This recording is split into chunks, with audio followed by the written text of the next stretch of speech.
U.S. breaking news, change your read newspaper habit.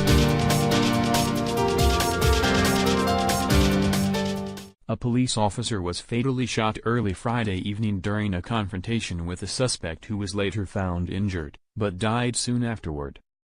A woman managed to get out of the apartment about a half hour before the suspect was apprehended, Fox 59 in Indianapolis reported. The suspect eventually died, but details were unclear. Neither the officer nor the suspect were immediately identified.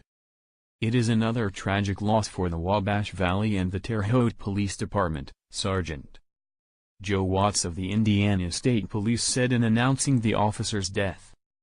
It is another tragic loss for the Wabash Valley and the Terre Haute Police Department, Sergeant Joe Watts, Indiana State Police thought the suspect was injured and medics on the scene were called to treat the man, Watts said. The nature of the man's injuries and how they were suffered weren't immediately known. The police officer was at the scene as part of a homicide investigation, Terre Haute Police spokesman Ryan Adamson said, but authorities did not reveal when the homicide occurred.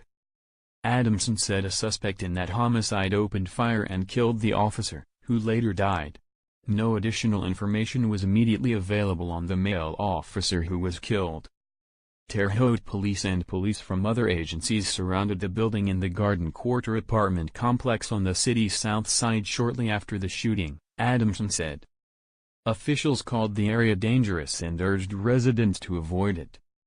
The death was the first in the line of duty by an officer with the Terre Haute Police Department since July 11, 2011.